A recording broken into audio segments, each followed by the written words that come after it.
Hi, everybody. So my name is Ali Marshall, and today I will be doing my cultural presentation about Guatemala and their culture around death and dying. So these are a few pictures from a trip that I took back between my sophomore and junior years of high school. I was able to take a mission trip to Guatemala, so that is one of the reasons why I chose Guatemala to do my cultural presentation. Basically, as you can tell from the pictures, they have gorgeous architecture. Culture is so rich there. They've got just wonderful landscape, volcanoes and mountains and just trees. It's gorgeous there. But I decided to do Guatemala for this cultural presentation, partially because I had been there, but partially because I was able to be a part of the culture there. It was only for 2 weeks, but it was an incredible experience. So some base information about Guatemala and kind of their religious beliefs. Guatemala, their beliefs are a combo of Christian and Mayan, so basically Catholic and Protestant. And one of the festivals I'll be talking about is based around Catholic traditions and Catholic thought, which is Dia de los Muertos, which I'll talk about a few slides from now. But according to the Ingalls article, nearly 40% of populations of Guatemala is indigenous, with the vast majority of those being of Mayan descent. So there are still some Mayan descendants living in Guatemala, mostly in the villages up in the mountains, but there are some in the bigger cities where I went. In Antigua, there was a few not speaking Spanish. They were speaking more of an indigenous language, which leads me into my next fact that the most common language spoken in Guatemala is Spanish. There are some people speaking in these indigenous languages, but not nearly as many that are speaking Spanish. So, like the festival I was talking about earlier, Dia de los Muertos or Dia de los Difuntos, which I think I'm saying wrong, my bad. But basically, it's an annual celebration that's held on the 1st of November. In Guatemala, it's seen more as a family holiday where families can get together, honor their loved ones that passed and whatnot.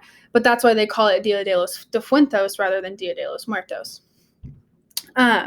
It's common among Hispanic cultures throughout Mexico, Central, and South America, and it's basically considered a time of remembrance. And the picture that I put up here, you can see the colorful headstones, the gorgeous decor that they use at the cemeteries, and kind of the family event that I was talking about earlier.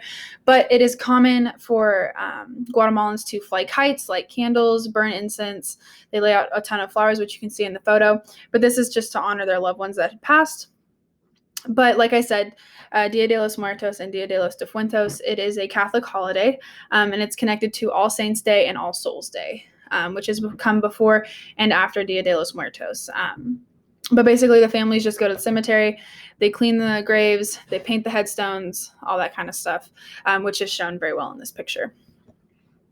For the funeral traditions, after somebody passes on, they bathe and they dress the body immediately after they die. And then burial happens just a few hours afterwards. During the procession to the cemetery, they have 4 stops for praying, which would be the house doorway, the yard, the entrance onto the street, and the first street corner. And then a quote from the Gold Aid article that I used.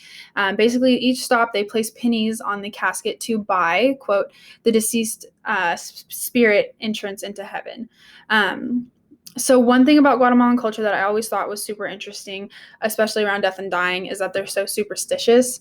Even though Dia de los Muertos and a lot of funeral traditions that they use are very Catholic with praying and that kind of stuff, they do have some superstitious ways that they do, which is like placing the pennies onto the casket and the 4 stops for praying.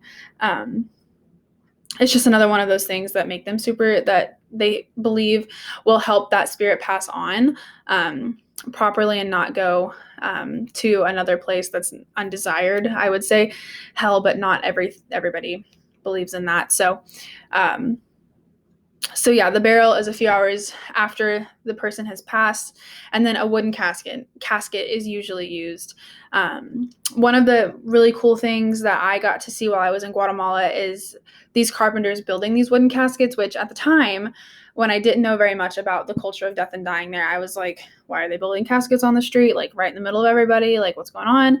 But then I realized that carpenters in Guatemala use those caskets as their main source of income.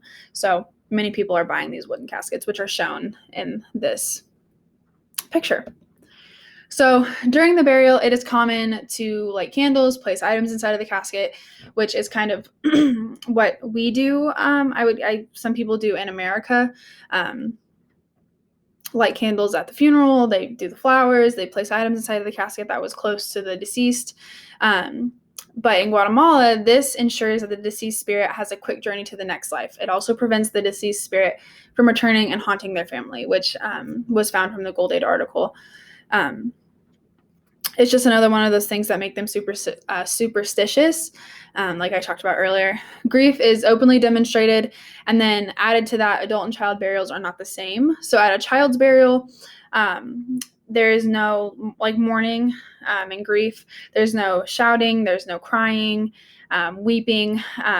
Because according to the Gold Aid article, this will deny the child's spirit access into heaven. Just another superstitious thing that they believe in.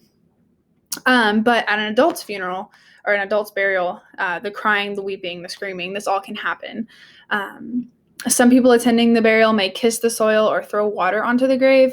And according to Gold Aid, this is to make sure it's packed and to prevent other werewolves and other evil creatures from getting the remains. So just more superstitious things that they believe in, that they believe will help their loved one pass on. And then these are my sources. Thank you guys for listening.